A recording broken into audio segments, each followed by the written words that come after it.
অনিবার্য সংঘাতের কথা বলছিলেন শান্ত ভাই এবং নো হাঙ্কি পাঙ্কি এই কথাটি বেশ কয়েকবারই বলছেন যে সরকারকে এক ধরনের চাপে।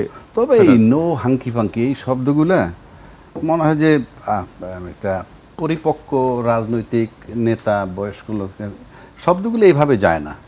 নো হাঙ্কি পাঙ্কি আমার মানে সে হয়তো মিন করছে যে হাঙ্কি পাঙ্কি মানে কোনো চালাকি চলবে না ইত্যাদি কৌশল, ভালো কথা, বাট এটা হাঙ্কি পাঙ্কি কথাটা জানি কেমন একটু হালকা মনে হয়, ভালগার টাইপের। যাই হোক, সেটা নিয়ে আমার সমালোচনা না, মূল বিষয় হচ্ছে যে আমরা কোথায় যাচ্ছি।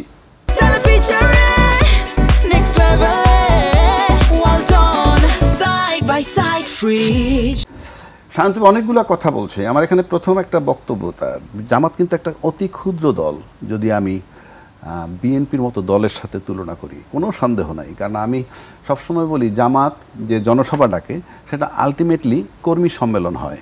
কেন বলি? কারণ যারা সিগারেট খায় তারা জামাতে যোগ দিতে পারবে না, মাদক সেবন করতে পারবে না, মানে এগুলি তারা অ্যাকসেপ্ট করে না। বাট আপনি যদি বড় নদীর ভিতরে যান, নদীর ভিতরে সাপ, ব্যাঙ, কুমির, কুচিয়া, বোয়াল মাছ, পুঁটি মাছ সব থাকবে, সেটা নিয়ে কিন্তু নদীতে থাকে এবং এরা একে অপরের আহার তার ভিতরেই সারভাইভ করে। সুতরাং আপনি যদি দল করতে চান, বড় দল, বড় জনসভা, সেদিক থেকে আপনি বিএনপি বলেন, আওয়ামী লীগের আলোচনা আমি করি না, তবুও করি, আওয়ামী লীগ যে অতীতে করছে তারা জনসভা করে কেন? সবাই দল মত নিয়ে গিয়ে যোগ দেয়, গিয়ে দেখে সিগারেট খায়, পাশে ইয়ে খায়। আপনি জামাতের এখানে গিয়ে দেখবেন যে না, কেউ সিগারেট টিকেট টানে, তার মানে আলটিমেটলি কর্মী সম্মেলন বসে ইয়ে খায়, বুঝলাম না। না না, আপনি পান সিগারেট খায় তো আপনি জনসভায় গেলে পাশে বসে খায় না, আপনি জামাতে সব ধর্মের মানুষের সম্মেলন ঘটে, আওয়ামী লীগ, বিএনপি বা অন্যদের, সাব, ব্যাংক, উচ্চ সবই থাকে। জি, আপনি যদি বাইসে এইভাবে করেন তাহলে তো আপনার কর্মী সম্মেলন হয়। সেখানে আমার প্রশ্ন, এত বড় দল, তাতে এই ক্ষুদ্র জামাতের চাপে সরকার কেন পড়বে?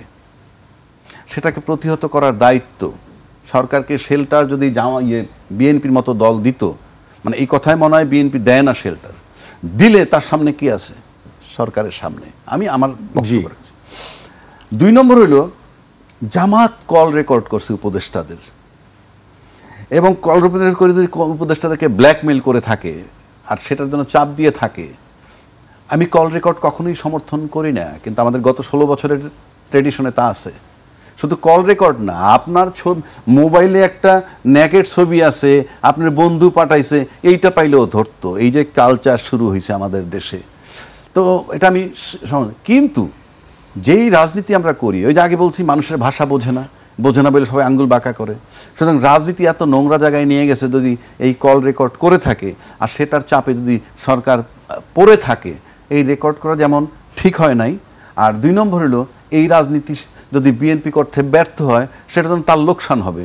জামাত লাভটা করে নিচ্ছে। ওনারা পারেন নাই কেন? আমি বলি নাই যে ওনারা করা উচিত ছিল, কিন্তু ওনারা পারেন নাই কেন? রাজনীতি তো রাজনীতি, যে যেভাবে সুবিধাটা নিতে পারে। 3 নম্বরটা আসেন, ওনারা একটা কথা বলছেন যে প্রতারিত করা হয়েছে। ওই যে জুলাই সনদের যে স্বাক্ষর নিয়ে নোট অফ ডিসেন্টগুলা পরবর্তীকালে পাওয়া যায় নাই।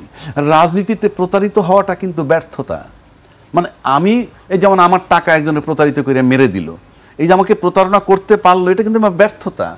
কোর্টে লয়ারের কাছে গেলে আপনি একটা ইঞ্জিনিয়ার, আপনার টাকা প্রতারণা করলো কেমনে, এটা বলে, প্রশ্নটা আসে। তো আপনার এত বিজ্ঞ রাজনৈতিক দল, আপনারা এত 7 মাস ধরে যাতায়াত করতেছেন, আমরা যেমন টকশোতে, আমি ব্যক্তিগত বলছি যে এটা আলটিমেটলি আলোচনাগুলো ভেস্তে যাবে। তখন আমাকে তিরস্কার দিছে মানুষে যে উনি বোঝেন বেশি, আমার কাছে মনে হয়েছে। এখন যদি বলেন যে মিলে গেছে বলে বলল, টকশোতে রেকর্ড আছে। তা এখন আমার কাছে এটা ধারণা হয়েছে আপনারা কেউ আমলে নেন নাই কেন? এই যে বলছি যে ভেস্তে যাবে, মানে প্রতারণার সাথে তো মিলে যায়, প্রতারণার সাথে। আচ্ছা, এখন আমার একটা কথা হইল, যেই দলটা আপনাকে রাজনৈতিকভাবে খোলা আকাশের নিচে 18 কোটি লোক দেখছে টিভিতে প্রতারণা করতে পারে আপনাদেরকে, সেই সরকার নির্বাচনের সময় যে আপনাকে প্রতারিত করবে না, তার কি গ্যারান্টি আছে?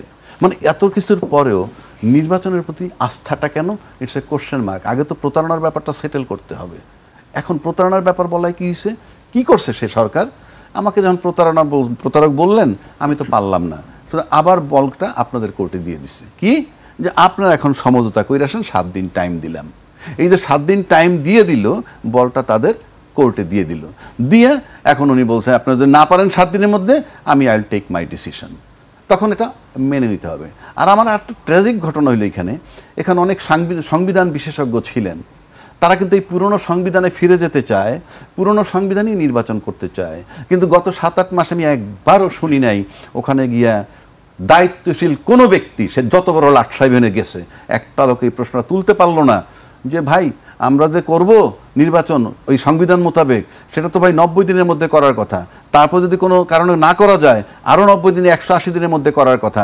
একটা লোক প্রশ্ন তুলে নাই। কেন তুলে নাই? সেই কৈফিয়ত জাতিকে তাদের দিতে হবে। আপনি কেন তুললেন না? আপনার সংবিধানের দোহাই দেন, তাহলে আপনার সংবিধান জানেনই না। প্রত্যেকে সংবিধান নিয়ে আলোচনা করছে, আইন নিয়ে আলোচনা করছে, বিশাল বিশাল পাণ্ডিত্য জারি। তাহলে আপনি এটা কেন এই ঐক্যমত সরকারের বলতে পারলেন না যে সর্বোচ্চ 180 দিনের মধ্যে আপনাদের নির্বাচন দিতে হবে?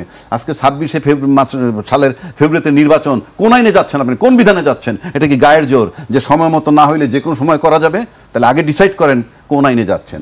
একদম লাস্ট একটা কথা বলি, যে আমি বিশ্বাস করেন ফর গডসে আমি লজিক দিচ্ছি, জামাতের কথা বলা হচ্ছে, এটা বললে মনে করে কি যে জামাতের পক্ষপাতী। I don't care any party. আপনি এই জামাতকে নিয়ে আন্দোলন করছে 3টা রাজনৈতিক দল একসাথে এরশাদের বিরুদ্ধে, 3 দলীয় জোটের রূপরেখা। স্বাধীনতা বিরোধী শক্তিকে কেন আপনি আন্দোলনে নেবেন? কেন? কোন স্বার্থে? কি জন্য নেবেন? কয় জামাত আসতে চাইছে, জামাতের আশ্চর্য, ওটাকে দুর্গন্ধ নিব কেন আমি? আবার সেই জামাতের সাথে নিয়ে আমি তার 18টা সিট দিয়ে তারপর 2টা মন্ত্রিত্ব দিই, তারপর কেন তাকে এটা ডিসলাইক করবেন? Very simple. এই সমস্ত কথা চলবে না বাংলাদেশে। হয় জামাত বাদ দেওয়ার জন্য গণভোট তৈরি করেন, তাহলে ঠিক আছে, গণভোট একেবারে জামাত বাদ চিরতরে। আর বিএনপির কেউ কেউ আবার এই প্রশ্ন না, আপনাদের কোনো রাইটই নেই এটা বলার, কারণ 2টা পরীক্ষিত জামাতকে ব্যবহার করছে। আজকে আপনি তার মানে যখন সুবিধা আমি ঘ্রাণ পাই, যখন তার দরকার, আর যখন দরকার নাই তখন দুর্গন্ধ পাই। দিস পলিটিক্স এটা বাংলাদেশে আর সাস্টেইন করবে না। আই এম টেলিং ইউ, জেনারেশনে চেঞ্জ আসতে হবে একটা স্বচ্ছতার মাধ্যমে, খুব স্বচ্ছ ক্লিন হ্যান্ডে আসতে হবে। Nobody is with clean hand, no political party here in Bangladesh with clean hands. আপনি পরিষ্কার হাত না নিয়ে আসলে এভরিবডি সাফার।